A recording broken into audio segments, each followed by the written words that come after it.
Welcome to a college coaching seminar. Today is session number 2. We're going to continue on our conversation about what our college is looking for. Last week we did our first session and we really summarized the 4 main components that colleges are looking for. Always starting with GPA, how rigorous your course schedule is. Finally, number 3, SATs and ACTs, which a lot of us think that those are the most important. And then we go into Hello. Hey, how are you, Monica? Good. How are you doing? I'm doing good, thank you. Good. Glad you made it. Welcome. Yes. Thank you. Okay, I like to start always punctual. So let me just start with a quick summary of last week, and then we're going to continue our conversation today. So last week we started talking about what are the main college coaching components, and there was 4 big ones. So I'm going to quickly summarize what some of them were. In today's session, I kind of want to make it a little bit more of an open forum. I'm going to hit some big, more important concepts that I think you guys want to make sure you grasp. And then I want to make sure I open myself up to as many questions as you guys would like. There will be 2 more of these. We are going to move them to Thursdays. Unfortunately, next Wednesday night, I begin teaching a college class. So we're going to move these to Thursday night. We're going to have 2 more Thursdays, and next week is going to be all on financial aid, understanding how to apply for financial aid, understanding the logistics of scholarships. Scholarships is a place that I think a lot of people are a little bit misinformed. I tend to try to get my students to really focus on the application process and then tackle scholarships, as most of the scholarship money comes directly from the universities through your financial aid. And so I think that's an important conversation that we'll be having next week. And then we will finish our seminars 2 weeks from now talking about the personal essays, which, to disclaimer, based on last week, I believe today they are the most important components of your application. Is our camera on? Yes. Just a reminder for everyone out there to mute yourself if you can. And then if you have questions, you can put them in the chat, and I'll make sure that I'm keeping an eye out for any along the way so I can pause. So yes, let me share with you guys my screen and kind of do a brief overview of what I would like for you guys to remember from last week as we kind of start to dive deeper into the conversation today. So again, my focus and the way we really approach college applications is we're all about trying to figure out a way to get our students to tell the best story about themselves.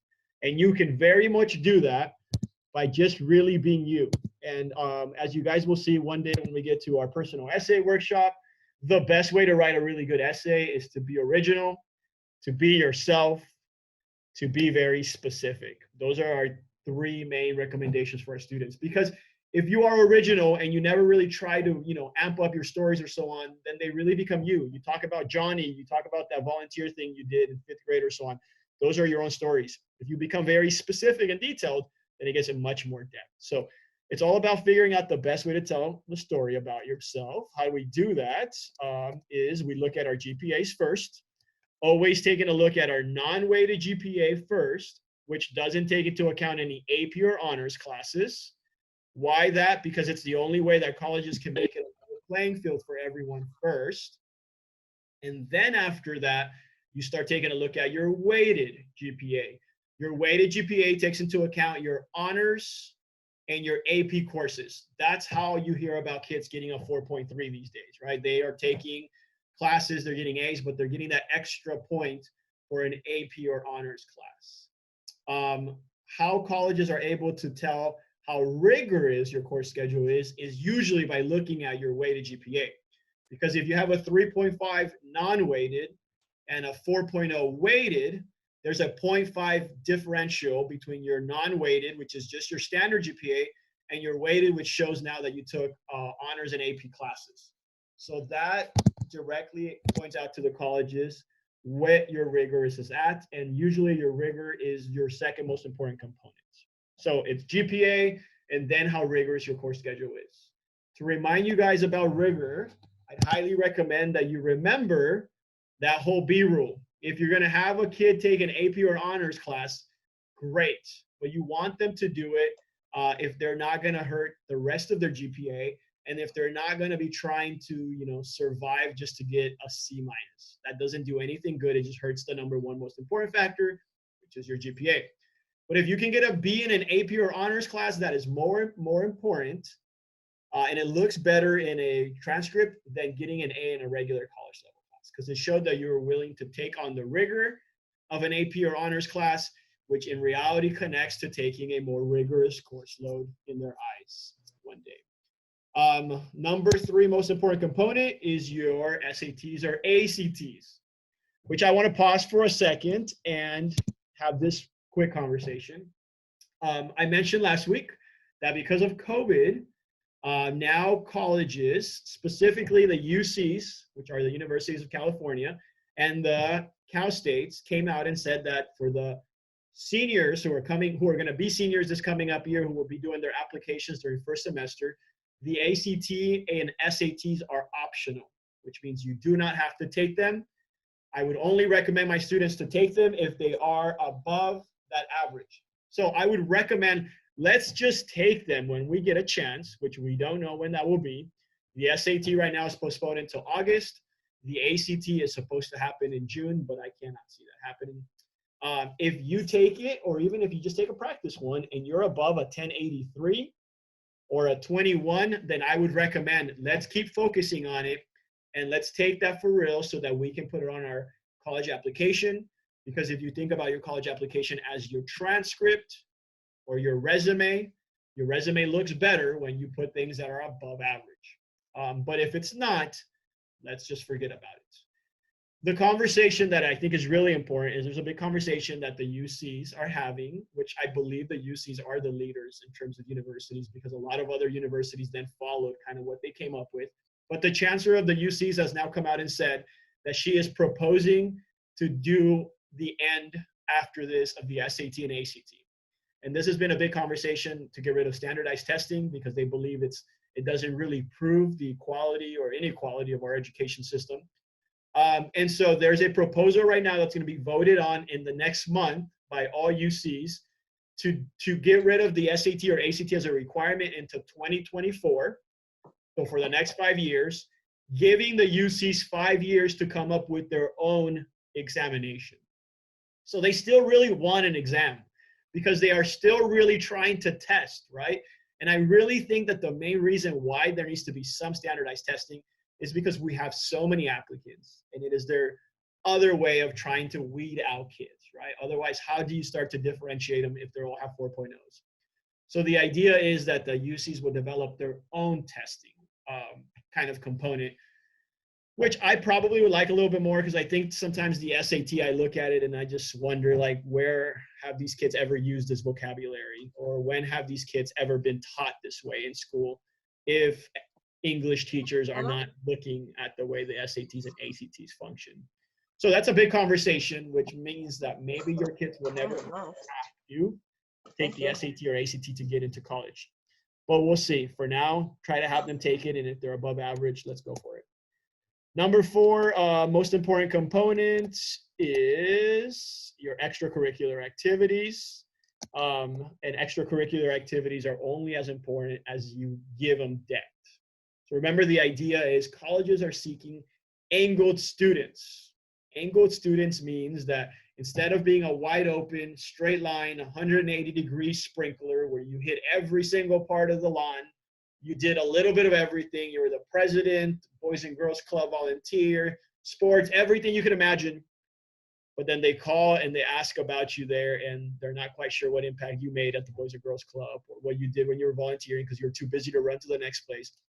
They want to see students who are more angled and focused, because they believe that when you get to college, you will find your focus. And when you do, you will take off.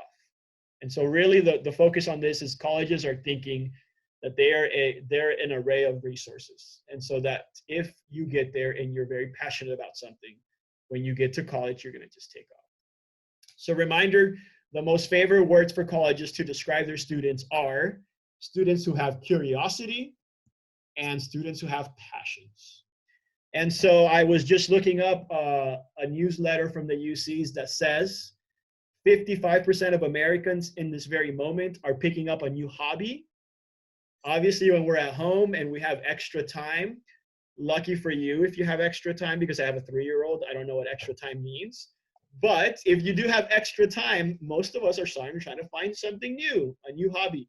This might be a great time for you to allow your kids to dive deeper into that curiosity they've had for a while, whatever it may be. Maybe it was cooking, maybe it's gardening, whatever it may be. Let them become a bit more curious about it, because who knows what it can turn into. And I really think that that's where the essays will take off. And then find a way to allow them to develop their passions a bit more. Even if it's sketching on a pad, if they really absolutely love doing that on their downtime or so on, who knows what cool story we can tell about the sketches that they develop. So those are the 4 most important components: GPAs, how rigorous your course schedule is, your standardized testing, and then your extracurriculars. And they do go in that order. With that said, as I was going to kind of quickly go over the COVID impact about the pass, fail, credit, or no credit now that they're allowing the kids to use for their A through G requirements. If you didn't hear about that last week from me, the UCs and the Cal States are allowing the kids now to take a pass or fail. So if you're going to get a D+ this semester, instead of getting a D+ on your transcript, you're going to take the pass. And so that kind of hides that score. And they're allowing that pass to be one of the A through G requirements that you can put on your application. I think it waters down the GPA a little bit. And if there is no SAT or ACT and those are optional, that means that 2 of the top 4 components are a little bit watered down. How many extracurriculars can you really be doing right now in this very moment and in the next year? I'm not sure, right? But I also think extracurriculars are going to be a little watered down, in the sense that colleges know their expectations can't be the same to have a kid start and run a homeless shelter when right now they're not allowed to go there, right? And so I think it puts so much importance in their essays. I think their essays now become absolute game changers. Because if for some reason the workforce isn't allowed to work for 2 years and I have new applicants come to Tutor Zone to ask for a job, if their resume looks very bland for 2 years because no one's been allowed to work, then that interview is such a game changer. And whatever they can take, and and that's what your essay is. Your essay really is that one part where you get to tell something different about yourself and you stop becoming a number and just a resume. So let's allow and let's figure out ways, which I know is super challenging, but to really encourage our young high schoolers to start becoming a bit more passionate and curious about things. A great way to do that this summer is bring out all the list of community college classes that they could find and tell them to pick one that they might be intrigued by. Whether it's aviation, astronomy, whatever it may be. As a parent, I think you should just be excited if they do come up with one. Video gaming design, UC Irvine has a ridiculous amount of offerings in that sense. And I say that because I know your typical high school boy is all about video gaming these days. UC Irvine actually offers an esports major. It's unbelievable. Where was that major when I was going to college?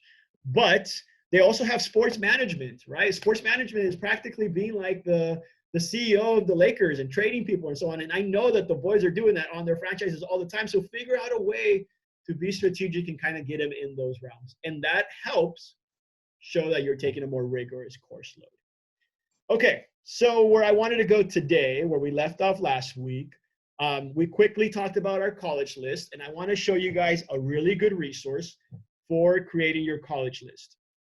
I really think if you're strategic about your college list, it takes so much stress away, because the moment you finish your applications, and I'm going to talk about application deadlines for juniors who should be really thinking about that. But if you do this right, and I don't want to pretend that I know all the answers, but just an experience, if you do this approach, by the time you finish your Common App, which is your private schools and your out-of-state schools, it's literally like late December. And the moment you kind of finish that, here comes early January, and the small private schools are immediately responding, because they're hopeful that they get you so excited. Oh my gosh, I got a scholarship to Biola, Mom, like, let's visit it. I'm so in love with that school that by the time like UC Irvine says yes, late April, you already have your Biola sweatshirt, you got your gear, you got your best friend who's going there, right? they're strategic. I mean, I have an MBA in business. I love thinking about things in business, and I so see the business of the private schools is unbelievable. Like I see the way they give scholarships and how they try to be like $4,000 or $5,000 above the UCs to try to get you to think, well, 9-to-1 student professor ratio or like 40-to-1. Mom, is it worth $5,000? Like, you know, and you start to think about those things. So it will lower your stress because you'll start to be able to put admissions in the bank in January, early February, instead of sitting back and just freaking out for 3 months. Oh my gosh, did they even get my applications? It's March 15th and I still have not heard from a Cal State or a UC. That is so common. UCs are not responding until like mid-April now. They just put out their list of the top 10 colleges in the United States who get the most applications. So not ranking, just the people who applied to those colleges the most. 5 UCs were in the top 10. In the United States, Irvine, UCLA, like we live in a mecca of colleges. We have so many universities, which we're lucky to, but that also makes it a very competitive place. So 3 reach schools. I highly recommend 3 reach schools. You got to let your kids dream. You got to let your kids reach for the stars. And we just got to make sure that they have a nice cloud to fall on, right? That's nice and like spongy. And that's the slam dunk schools. But if you don't let them dream a little bit, I find them to be a little complacent and not as enjoyed, like they don't enjoy the process as much. Notre Dame's and UCLA and schools like that are reach for all of us anyways. Like I do not ever work with a kid where I'm like, slam dunk, we are so going to Stanford. No way, the odds are forever not in our favor. They have a 5% admissions rate. Their questions, they give you 5 words to describe yourself. I mean, like what 5 words can I use that are, you know, everyone starts to try to find these like mystic words, but I don't know if that's what they're looking at. I think they're actually looking more for like an ordinary kid. So UCs, like 3 of the top UCs, San Diego, UCLA, and Berkeley were all in the top 5 in the most applications. Those are just absolute reach schools just because they get so many applications. Mom or dad, if you guys got into UCLA, please do not hold that over your kids because it is a different UCLA as it once was. Cal State Fullerton, once upon a time, the average GPA was a 3.3. The average GPA for Cal State Fullerton today is a 3.67.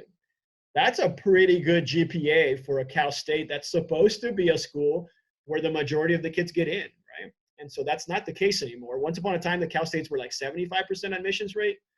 They're down to like 50% because they're getting, 75,000 applications. So reach schools, let them reach, let them go big, but then find a few middle schools where they're right smack in the middle, GPAs, SATs, right in the sweet range. How do you find that? I'm about to show you guys right now, and then put a few slam dunk schools in there. Slam dunk schools means you're above their averages, even if it's not your absolute dream. Maybe they have a cool major, something different they offer.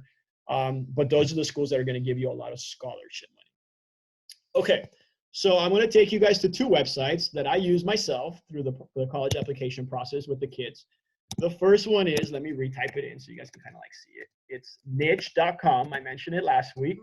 niche.com.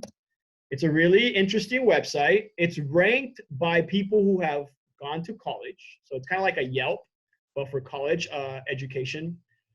So you can go right here to colleges and you click on it and you can now narrow it down based on state or just put the whole United States. So if we just put the United States, immediately MIT is ranked number 1, Stanford's number 2, Yale, and we can keep going. And then they throw these like sponsor ones, which they paid for to get away up here.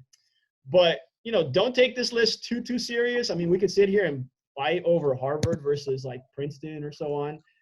Why I do it is because I think once a kid tells you, like, I do want to get away from home because my mom's kind of getting on my nerves, but I know her cooking and her washing is so amazing. I want to be able to get home in like an hour and a half, right? Then you can start to kind of narrow it down and we can say like, okay, let's put California.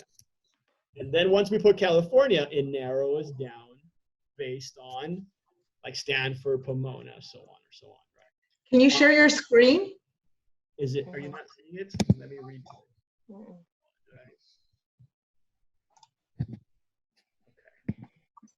Better? Yes. Thank you. I apologize for that. I thought I had you guys. Okay. So let me start again. It's niche.com, N-I-C-H-E. What you're going to see right away is it's going to have America, and it's going to have all the colleges on here. And then you can narrow it down. I mean, I get so many kids who say they want to go to New York, right? So like, let's look up New York, or they want to go to Arizona. But for our purposes, let's do California. It suddenly ranks Stanford #1, Pomona, the Claremont colleges, which your typical high school kid has never heard of. And so when I say like, hey, what do you think about the Claremont colleges? Oh no, I never want to go there. How come? I don't know anything about them. Okay, well, that's not really a good reason why you shouldn't want to go to college. If you have reasons why you don't want to go there, great. But it shouldn't be based on what they hear, because everyone wants to go to USC because they hear about them, right? Why they hear about them? Hopefully it's because of their academics, but I can't say that they all say the same thing. Once you're in here, here's what I would highly recommend. If you do have a kid who already knows what they want to study, put their general area of study all the way to the left. So for example, if we put business management, you're going to notice that the list changes. Now Stanford is not ranked #1 anymore. Now it's USC. And USC does have an amazing business school. UCLA now comes #2. There's Berkeley, Santa Clara, there's some Pepperdine, Loyola. And you'll start to see that some of the Cal States are above the UCs, which is kind of interesting. I thought UCs were better. Well, not necessarily for every single major. For example, if I keep going, I'll see Cal State Fullerton above many of the other UCs. Cal State Fullerton's really well known for business. It doesn't mean that they're going to rank above them if we put mathematics or physics or so on. So I really think that ranking them based on your body of what you might want to study is a really good idea. If I change this suddenly to criminal justice, USC is now, like, it disappeared. Now UC Irvine jumps up here. And there's a private school. Maybe they have like a really good law school connection. There's Cal State Long Beach for criminology, right? Even though they're ranked 26 in the state. But for criminal justice, they jump many of the schools. And I think that's important because for a kid, Cal State Long Beach might be almost a slam dunk if they're like a 4.1, 4.2, 1300 SAT. This is an amazing slam dunk if they're ranked super high for your major, right? So suddenly your slam dunks look a little bit more strategic in that sense.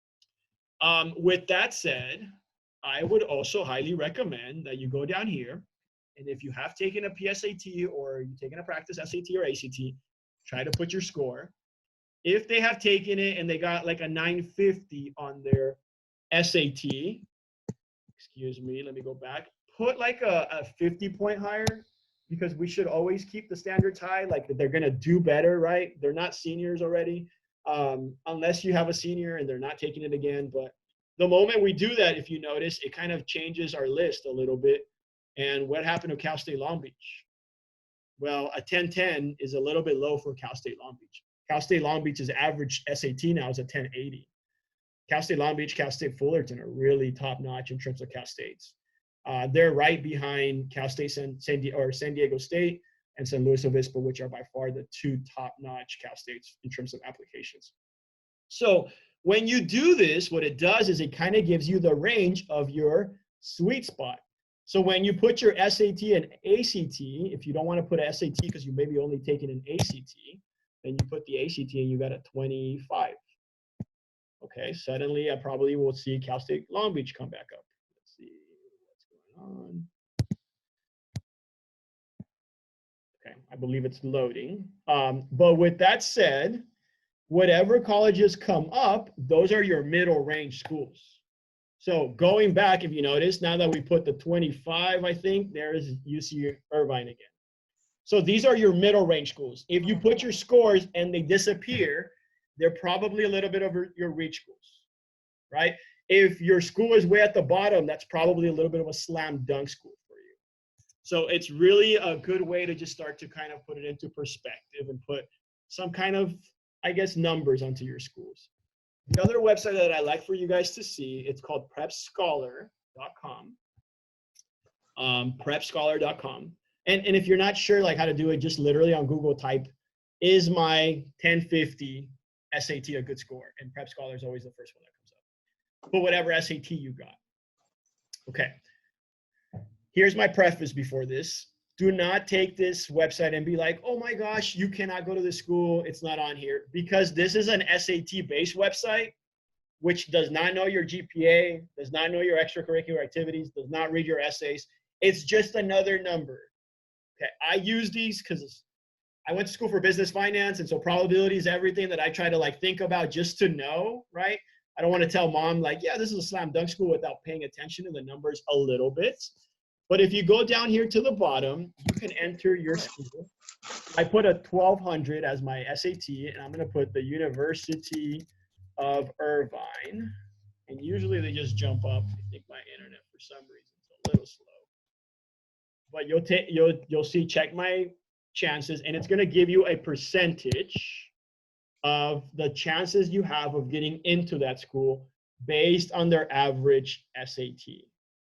Okay, I am just a little slow, and I apologize. Maybe I'll come back to, oh, there it is. Okay, so I'm going to do Long Beach. It actually drops down so you can pick the right Long Beach. And if you notice, based on my 1200, according to them, I have a 40% chance of getting into the school. If I get my score up to a 1400, I have a 70% chance. This is their way of, Prep Scholars actually like a company that does SAT, so they're trying to get you to be like, oh, look, if we only do 200 points more, let's pay Prep Scholar to do it, you know. But here's what I would say. If your SAT score, if your GPA is above the average GPA for Cal State Long Beach, then you have a better chance. If your GPA is right smack in the middle at a 3.6, then you probably really do have somewhere around this chance. If your GPA is below their average, your chances are probably a little lower. Unless we absolutely make a killer essay. The problem is the Cal States have no essays. So for the Cal States, these numbers are actually pretty good because they go sheer on their averages. So just a number to think about. Don't throw too many numbers at your kids because I know they kind of hold on to them too dearly, and really they're just numbers. So those are my two recommended websites for you guys. Let me go back now. Let me pause for a second. Any questions about those four big components? GPA, rigor, SAT, extracurricular activities? Okay. If you have any questions at all, feel free to type it in the chat. Let's see. Okay. Let me share with you guys my screen and now go to a really important point that I feel most counselors don't talk about enough. And this is something called early decision. Such an important difference that I want you guys to take, the difference between early decision and early action. Early decision is contractually a commitment.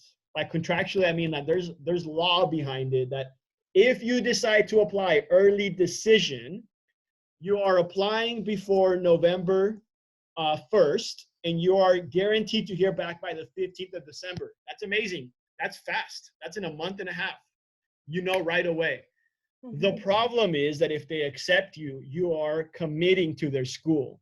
The moment you apply early decision, you are 100% saying, I am going to your campus if you take me. I am going to explain to you guys why anyone in their right mind would do that. I highly recommend that you don't do this unless you are absolutely certain. How you should be absolutely certain is you have to have a rich aunt that's paying for your college, because you do not know how much scholarship money they're going to give you.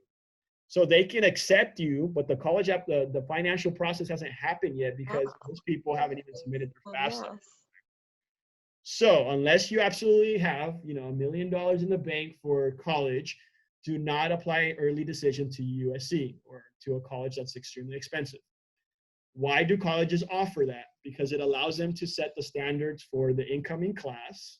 It also allows them to work with athletes, because what it does is it really raises your chances of getting in. Here are some really great colleges to show you some perspective. So for example, Harvard, which I know most of us know. If you apply early decision, you have my numbers are flipped here. Let me just kind of preface it by saying, if you apply to Harvard early admissions, you have an 18% chance of getting in. If you apply regular, you have a 6% chance of getting in. If you apply to Yale, you have a 21% chance of getting in. If it's early, if it's done before November 1st, you only have a 6% chance of getting in if you do it regular. Okay, So why would anyone do that? Because it increases your chances of getting into the college. But you absolutely have to know that that's your dream end all be all school. And I like to talk about it, one, because it's confusing when you see it on the application. Two, because there are people who absolutely know that that's the college that they want to go to, and they would, do everything and anything they can. What you should do is you should apply early action if they offer that, because early action has no commitment. It's just your way of saying, I really, really, really, really want to go to your campus, but I can't tell you for sure that I'll go there. Early action is just applications that come a little earlier, and it allows the colleges to see that you're really interested. It doesn't increase your chances as much, but it does increase them a little bit because you're not going up against the rest of the pool. So reminder, do not do early decision unless you're for sure. I don't really want to tell you what happens if you absolutely backtrack on that, but I've heard that what happens is you end up having to contractually owe them 1 year's tuition. And they pretty much like blackball your counselor at your school because your counselor didn't do a good job of educating you on that. And it kind of plays a negative component to the rest of the schools. Okay. My point about bringing up a few slides that are coming up here is just that information is at your fingertips these days, which is a great thing because you can find out everything and anything about a college, but it's also a challenge because you know so much what is good information. But you should be able to find almost anything. These are good statistics that I look at. When kids want to go to out-of-state schools, I always look at what is their out-of-state percentage. I've had kids who want to go to Texas A&M, and their out-of-state percentage is only 5% of the students go there from out-of-state. And even though their GPA and their SAT are above average, I still tell them, look, you have a 5% chance of getting in. So that's definitely a reach school, even though your SAT and GPA are higher. Why would some schools have a lower percentage of out-of-state students? Because they're state schools. So Cal States are supposed to take the kids from California first. Same with, University of Florida, Florida State. They're supposed to take the Florida kids first. So these are, I think, important components to look at. This is a really crucial for me as a parent. 77% of freshmen graduate within 4 years. 92% of freshmen graduated within 6 years. Why would you care that? Oh, yeah. If you're paying for tuition, you want your kid to go to a school that he's going to get out in 4 years, because otherwise that means you're paying for an extra 2 years, right? So those are important components to pay attention to. The student to professor ratio, in my opinion, is a really important one. This is just a biased opinion, but the only reason I believe why private schools are so expensive is because of their student ratio. They can really lower them. And if you lower the student to professor ratio, it allows the dynamics of the classroom to be different. It allows that customization.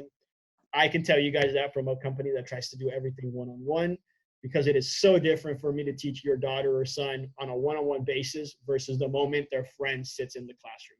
One can go at a different speed. The other one can be swayed by what the other kid thinks and the way they talk. It's just so important. So private schools are more expensive for that very reason. What their most popular majors are, so important to pay attention to that because most likely those are probably impacted, right? There are 25 Cal States, 19 of them are 100% impacted, which means every major is full, which means when you apply to a Cal State, you have to get into the campus and then they send your application to the major that you're applying to. And now you got to go up against those people. That's what makes it a little bit more challenging for Cal States these days. And then average GPAs and so on. I look at those things, and this is where I was talking to you guys about the class ranking last week. If you are ranked in the top 10% of your class, and it says that 88% of the kids that go to USC are in the top 10% of their class, we have an 88% chance of getting into USC because of your numbers, which means the odds are in your favor. But if you're a kid who's outside of the top 10%, let's just say you're in the top 15, but you're outside of the top 10, you have a 12% chance of getting into USC. All these numbers is numbers that I use to figure out reach, middle, slam dunk. A little too complicated probably that you guys might want to do all that, but the information is definitely there, and it's a good way for you to not have a bunch of reach schools and no like slam dunk schools on your radar. Okay, so percentages and so on or so on. Here's where I kind of wanted to leave our conversation at today, and then I'll let you guys add me some questions. This is the calendar that if you have a junior right now, you should definitely hold on to for the next 5 months. If you have a sophomore or freshman, I guess you don't have to worry about it as much, but this is what your senior year needs to look like. Tackle the UC applications first. Why? Because they're due on November 30th, first of all, and most of the private schools have January 1st, January 15th, February 1st, even rolling applications, which means you can apply as long as you want. But the Cal States, you have to get them done by the 30th. Okay, they're already open. So mom or dad, if you have a junior, have them already create their profiles. Let's get that going so you guys can start. Once life goes back to some normality, who knows what our normality is going to be like, but most likely we're never going to be together in the house as much as we are right now. So there's nothing more than waiting for mom or dad to put the social number or do some financial stuff on the application that holds applications back. So if you guys can start working on all those things now and just have them in there, it allows your son or daughter then just to focus on your essays. And then once you have your essays done, get it in. So why you would want to do this application first, because you have to write 4 out of 8 essays. So meaning they have 8 prompts, you have to pick 4, and you have to write 4 essays for them. As you'll see when we navigate to the Common App, the Common Application for private schools is only 1 essay. So my philosophy is you work on 4 small ones, because these are only 350 words. And then when we're done with this one, we attack the Common App. We take one of those 4, our most favorite one, which is probably 1, and we expand on it because we go from 350 words now. The Common App allows you to use up to 650 words. So all those details, descriptions, stories that we had to take off, then we can add back on, and you really don't have to reinvent your essay. You just have to expand on it. So many kids come into Tutor Zone right around like middle November, like, hey, Manuel, can you help me with their applications? They have the Common App done. They have 1 essay. Now we have to recreate another 3, and we have to take that one that has 650 words and cut it in half, which is really hard. So it's always easier to approach it this way. Once you submit your application for the UCs, then you jump to the Cal State application, because the Cal State application has no essay, and it's due on the 30th as well. The beauty of the Cal State application is it literally takes like 2 hours tops. The hardest part of the application for the Cal State is putting in your grades, which is something that you should do with your transcripts, like literally sitting right in front of you to make sure it's done correctly. But the rest is just mom and dad information, demographic stuff, things like that. Also, because this one is just number-based, there's no essay, you don't have to worry about, creating one. So I would aim to have my UC application done by November 1st. The only way your November 1st application is going to be done is if you spend the summer writing your essays. So I would remember this, mom, dad, freshmen, sophomores. If you wait till they're right before their senior year to start writing their essays, which most kids do, in August when school starts, good luck having them write an essay while they have math homework and English homework or so on. Most likely what's going to happen is you either focus on your essays and your GPA lowers, or you're focusing on everything and you're stressed out. But if you do your essays during the summertime, then come October 1st, we can just submit all our information. On November 1st, you can send your UC application. Now we have the whole month of November to finish the Cal State one. The moment November 30th happens, you're now done with your UCs and your Cal States, which are top-notch schools we're very lucky to have. And then you jump to your Common Application. And the Common Application is the one that's used for most private schools and out-of-state schools. The only private schools you're not going to find on here are schools that have some religious component. And by some religious component, usually it's more of the Christian schools like Biola, Susa, because they want you to write a personal essay about your spirituality. Not that Pepperdine and Loyola Marymount are not Christian schools. Are not religious schools, but they are part of the Common App, so they allow for you to use the same essay. Why you want to do this one is because you have later deadlines, so you can probably get most of your Common Apps done all the way up to November or January 1st, which means if in November you finish Cal States and UCs, now you have the whole month of December to focus on the Common Apps. But if you did the UCs, now you just have to take that one essay and shrink it or make it fit somewhere in between the 250 to 650 word limit, which most of the kids are expanding. And then you're done. January 1st hits, you got all your applications done, and now it's a matter of sitting back and waiting. And this is when I would say Now we got to focus on financial aid applications, right? Because we can submit our FAFSA all the way up to March 2nd. Now I would say let's get that done in January. And now let's take all of the essays that we've created and let's try to find scholarships that those essays could work for. See, I understand parents' perspective. Most parents are very much worried about the finances. Totally get it. So they're trying to get kids in October. Look up scholarships. Try to find scholarships. Do scholarships, right? And then that takes attention away from the applications. So maybe you could have like gone into a better school that might give you scholarship money because of the nature of it. But also you haven't even created essays yet. So like now you're writing essays for all these different scholarships and then you have to bring your attention to. Instead, we can write these essays and then later sprinkle them into a lot of the scholarships that you can find. And so from January 1st to May 1st, 5 months, that could be like your scholarship seeking time because applications are done and now you're just sitting back and waiting. Okay, I'm gonna pause there for a sec and let me just see if we have any questions. You're welcome to unmute yourself if you have one. I'd be happy to listen to you guys' questions, but I will also check the chat here. Okay, let me start with, what would you recommend on a math honors geometry class with a C or a C minus? Ooh, what a great question. Pass or fail with this option. Okay, whoever asked me that question for a geometry student, my guess is you're probably a sophomore. And so I would say since we still have more time to come, meaning you're still not a junior or senior yet, I would go ahead and actually just take the C or the C minus because you still have time to kind of reboost up that GPA. I'm not recommending a lot of freshmen or sophomores to take that pass or fail because I really think that if we don't end up doing the UCs and the Cal States, I think some of the other schools might end up discriminating a little bit on that, unfortunately, and they might take a student who has a 3.5 with no pass or fails. I'm sorry, no pass or credit versus a 3.5 kid with a pass. I know I'm not supposed to say that there's discrimination out there, but the colleges can, I mean, the SAT is a discriminatory test, right? So like, that's how they figure out a way to narrow down the gap. So I would say C's or C minus. If you're a freshman or sophomore, keep that C or C minus. Only below that, take the pass or credit.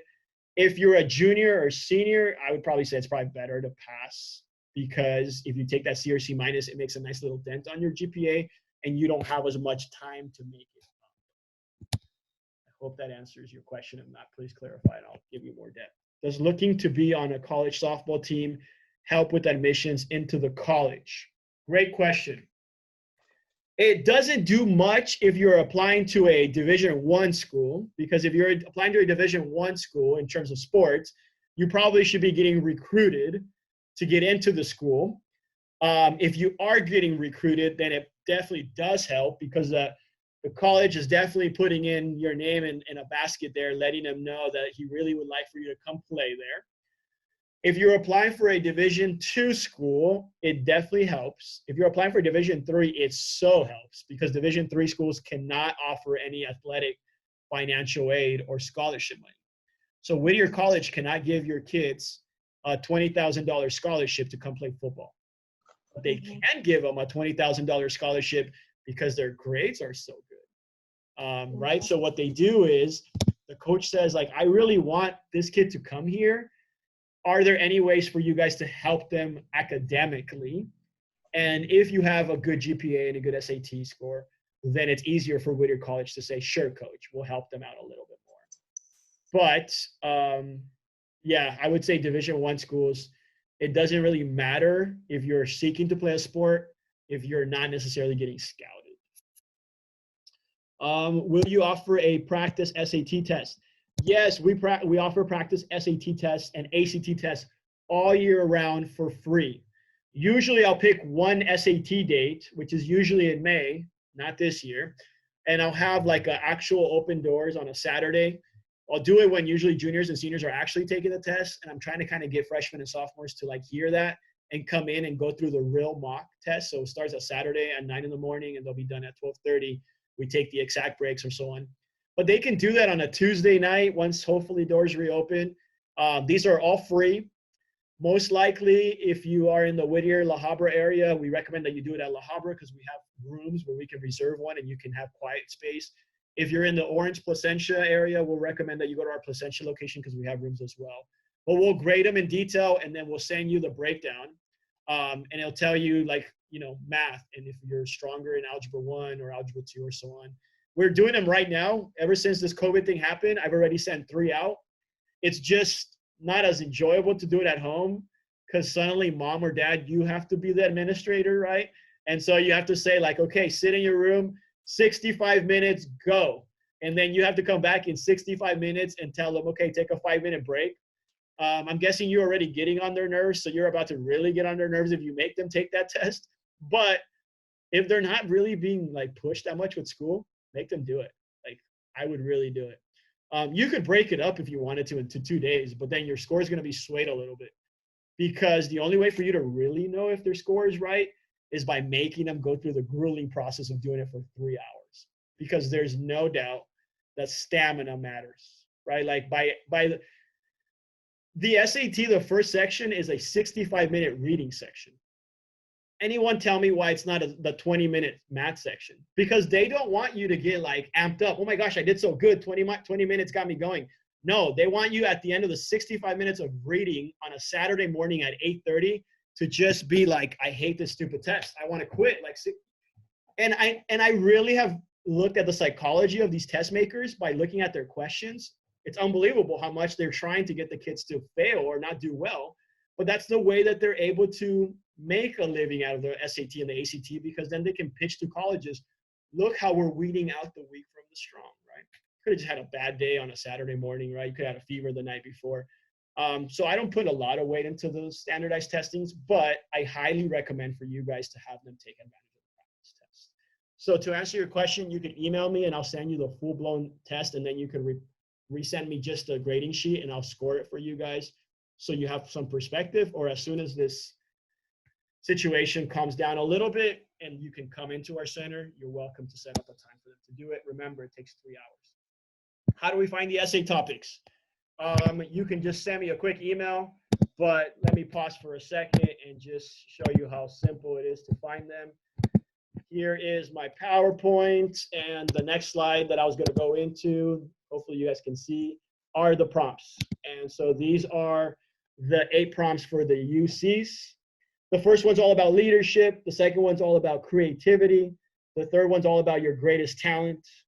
The fourth one is all about an educational opportunity. So they are very specific in trying to tap into a certain specific area of each kid, right? If your kid is not a leader, that's just not what they do, that's fine. That's just one question. You got another 7. Creative sides, a lot of people think that's all about artistic, but you'll be shocked at all the different answers that I've kind of come across with kids. So we'll go through these in much more detail as I kind of help you guys start to think about how to help your kids with these. But these are 4 of the UC ones, and then the other 4 are a significant challenge in your life you've overcome, an academic subject that you absolutely love, how you make your school, your community a better place. That's the extracurricular part. And then the last one is something beyond this. So this is where like they wrote an amazing essay that has no answer to one of these prompts. If we look at the Common App, the Common App gives you 7 prompts. They literally are just like these, except they reword them. And so sometimes it takes like an extra sentence or 2 to maneuver the essay to make sure that you specifically are answering the prompt. Okay, so that hopefully answers your question. You can go to the UC or the Common App website, or you can start the profiles. And when you start the profiles, you'll see their actual prompts on there. But again, just email me or wait till our 4th session, which is where we're going to talk about personal essays. Yes, go ahead. I'm sorry, Pauline. So the first group of questions were for UCs, and the second group were for what? Cal State? Those were all for the UCs. They gave you 8 of them, and you have to pick 4. Oh. Okay, the only other questions that you'll find would be the Common App questions. Those are 7 of them. And I figured I'll just share all those with you guys on the personal essay workshop, which is the last week. Okay, thank you. Of course. Is it possible for a student to get into a Cal State but not in the major department? Yes. Most Cal States on the application will have you pick on an alternative major. Alternative means that if you apply to the nursing school at Cal State Long Beach, good luck. It's so packed that when you get into first, the way it works is Cal State Long Beach will say, okay, the student meets a requirement. Now let's send them to the nursing department. And now the nursing department takes all the nursing applications. And from there, they say, okay, we have 1,000 applications. We only have space for 500. Let's take the top 500, right? Nursing is that major that is just impacted everywhere these days. And so Cal State Long Beach knows that. So then they'll ask you to pick an alternative major. So on your application, you have to pick one. And so you may pick psychology, but in your mind, you just don't want to study anything other than nursing. So if they accept you, but you don't get into nursing, they'll send you and they'll say like you got into psychology. You can just say like, well, I don't want to go to Cal State Long Beach. Hopefully you have other options, right? But yes, you can definitely get into the Cal State, but not the major of choice. Now, a lot of parents think that it's a good idea to be sneaky and say like, well, let's find the major that doesn't really have a lot of people, right? Why don't you just put that you want to go into like kinesiology, but in reality, we really want to go into nursing. You can do that. But you are going to have to still apply to get into the nursing program once you're at Cal State Long Beach. I do think that it gives you a little better chance if you get into Long Beach and you do really well. Because what happens then is by, let's say, your sophomore year of college, you decide, I'm going to now try to get into the nursing department. They're just going to look at your career at Cal State Long Beach. So they're not going to go back and look at your college application. That's over. You're already here. But now that freshman year matters so much. Because if you're not killing it, you're not really going to have a good luck, right? But if you're doing really well, probably they're going to look at your GPA freshman year compared to the GPA for freshmen in their program, and they're going to say, wow, this student's doing really well. Sure, you can come on board. Another thing that parents try to sneak in and do is, let's just put undeclared. Yeah, so most of you parents, undeclared now is impacted at most of the colleges, the Cal States, which means a lot of other parents are thinking like you guys, and they're just kind of trying to sneak in with undeclared and then find their major. But now that one's impacted because so many people are trying to do that. So what I would recommend is go with the thing that you really want to study, but try to have a second alternative that is a really good backup that you could see yourself still maybe doing as a career, and still go in there and apply your sophomore year to get back into the major of choice. And hopefully you can if you're doing really well. Before anyone hangs up, I'm going to do a quick Cal State JC conversation for like 2 minutes. But let me answer the last one. How do you create your UC profile? So you just, you can Google like the UC application, and you'll see on there, it gives you the link. You could do the same for the Common App. You can put in Common Application.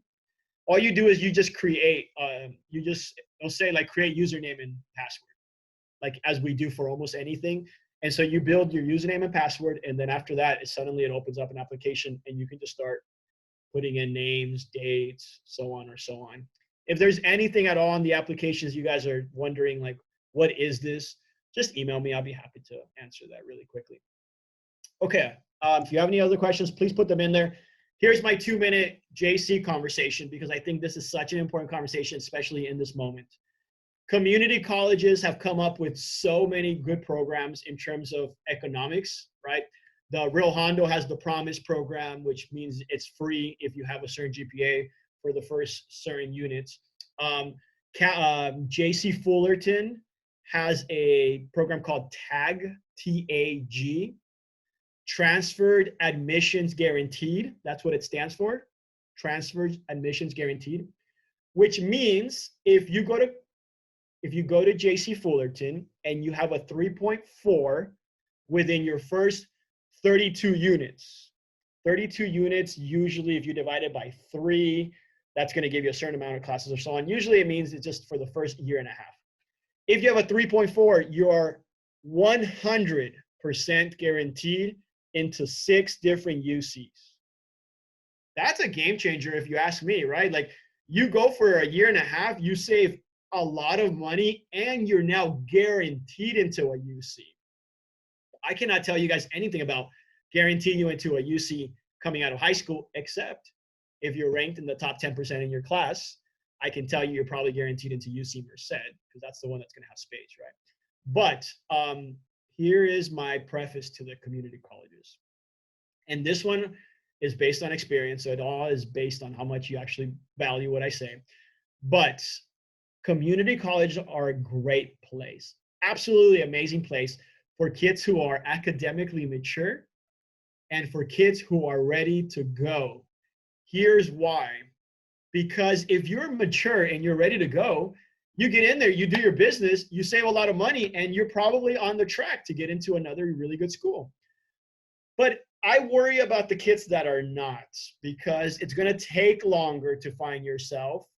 And none of your high school awards, extracurriculars, any of that, the moment you step on a JC, it's over. That's forgotten. When you apply to a UC or a Cal State, the only thing that matters now is what you did at the community college, because they're seeing that as, okay, like, let's look at how you did at community college, because this is the closest that we can look at courses as it will be in terms of when you come to our school. So no SAT when you go to community college. They don't really care too much about extracurricular activities. The essays matter. You have to still write the essays. And so it worries me a lot for my students who are really struggling with high school, that what is to change in 2 months when you start a community college, right? Now, I've seen it change. A lot of good things can change, but sometimes that change means it takes 3 years instead of 2. Community colleges are also extremely impacted, so it's really harder to get classes, which means it takes a little longer. And my other worry too is that most of us get out of high school and we start to work, and when we work, we like dollar bills. And when we like dollar bills and that extra shift that they're asking us to pick up kind of conflicts with that extra class that we should take, suddenly we take 3 instead of 4, right? And so I've really developed, by just sheer numbers, 3 types of students that go to a community college. Your very focused ones, you go in, you get out, you graduate at the same time, but you save more money. I can tell you that from experience. My business partner, Brian, he went to a community college. I went to a Cal State. We literally graduated from Cal States at the same exact time, except he was the smarter one. He saved 2 years worth, and I paid 4 years of a Cal State, right? Luckily for me, it was financial aid, but in that sense, he did better. He saved economics-wise. We had another friend. It took him 6 years to get out. And then we have another friend. We still can't find them. I'm pretty sure they're still stuck at a community college somewhere. And I really believe that those 3 are the typical students. Your driven ones will get out just like everyone else, but they'll save money. There will be some who will start to pick up more shifts. There are too many classes. I don't want to go to a class at 7 o'clock at night, which means I'll just wait till next semester, right? Like, and then they get out in 6 years. And then there's that one that something happens. You never really know. And I really think what happens to my students who are not as focused, I just want to get them into a 4-year, because the moment you're there, it's go time. The urgency, the people you meet, everyone's got to go, go, go. Most likely you're going to focus and you're probably going to get out there a little sooner. And so you just don't run that risk. With that said, I leave that up to parents. Like, you have to just kind of know your kids. If they're driven, why not? But just don't take chances. Okay, that is my conversation for today. Next week, reminder, it's on Thursday night. Fortunately, I'm going to be teaching Wednesday nights now, my college class. I'll remind you guys that morning. Next week, we're talking all about financial aid and scholarships. And then the last week is all about our personal essays, which I think are so important now. If you have any other questions, feel free to unmute yourself and shoot a question my way or put it in there. If not, I'll see you guys next week.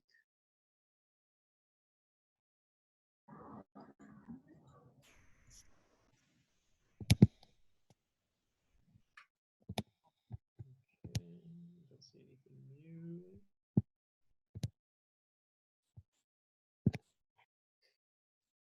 Same time next Thursday. Yes, 7 o'clock next Thursday night. Okay,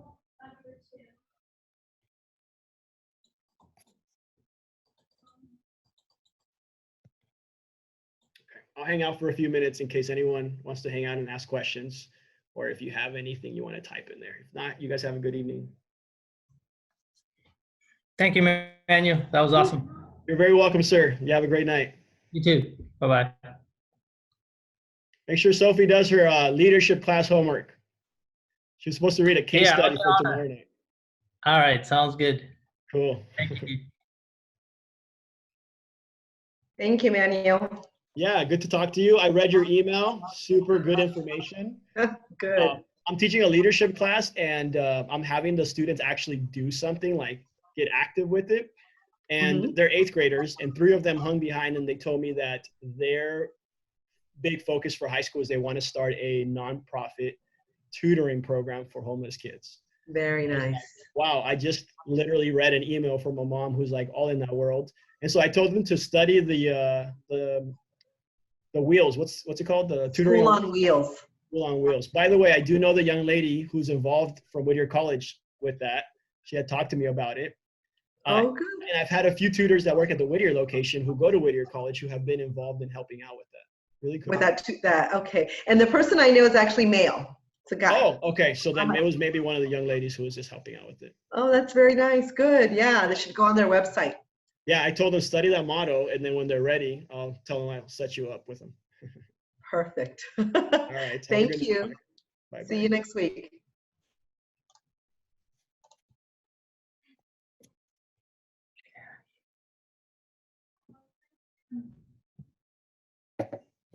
Okay. Good night to the rest of you guys.